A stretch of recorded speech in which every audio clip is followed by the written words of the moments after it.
rate drops to 3%. That's what happens when you fully re-enfranchise somebody, when you give them the supports that are required to allow them to support their lives for licensing, education, housing, and etc. I appreciate all of you. I thank you for supporting my efforts, especially in looking to lead the 41st District in the State Senate after the next election. I need y'all's support, and I will be with you right there, shoulder to shoulder. God bless you all.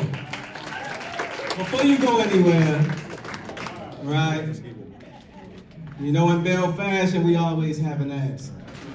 So you said that you would support, correct?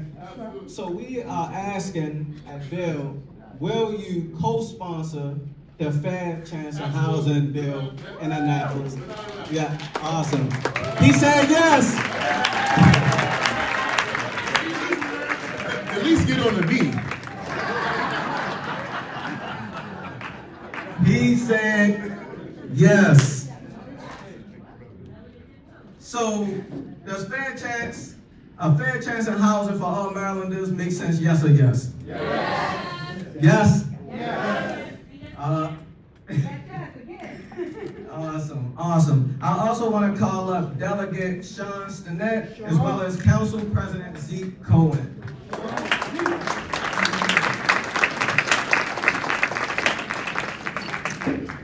I'm gonna yell at whoever lined this up because I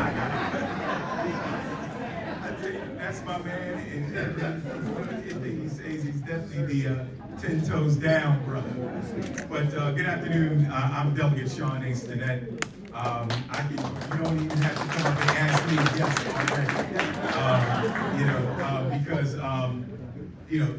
these type of legislation is important to me, and that's why that I'm fully guaranteed that I'm in support of this legislation and the legislation that we need to amend and make better for returning citizens.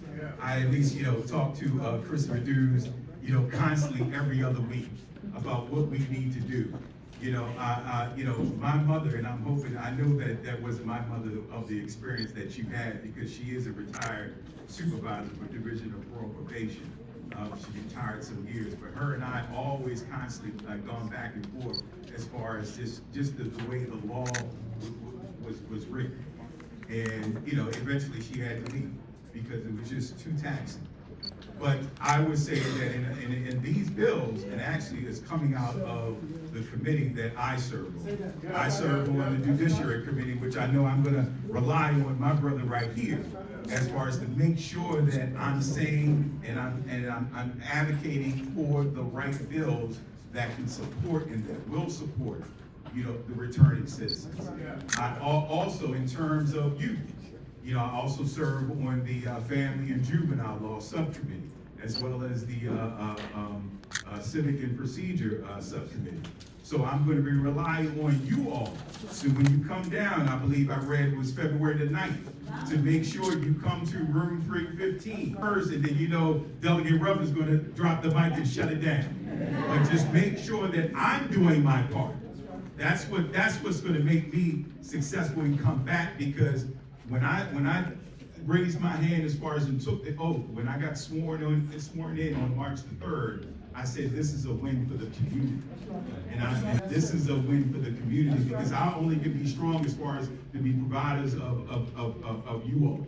So please help me as far as to make sure that I'm doing my due diligence. If not, hey, I have no problem, folks. I live in West Arlington, as my brother is, right on the corner of Hillsdale in Eldorado. Let me know that I'm doing something wrong so I can get it right. Thank you.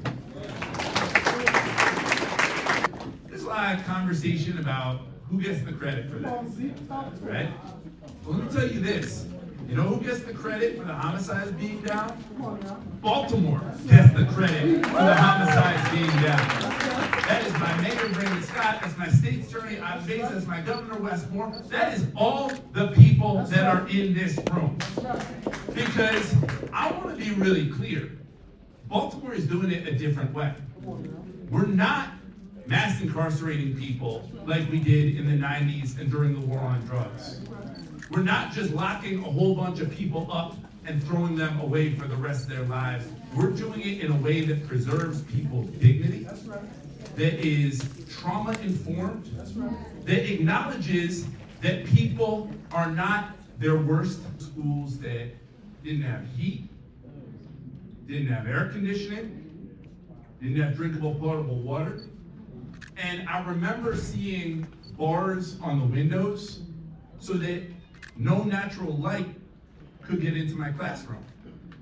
And I remember thinking to myself, man, if we are sending our children to places that look like prisons, what is our expectation that we are implanting onto them?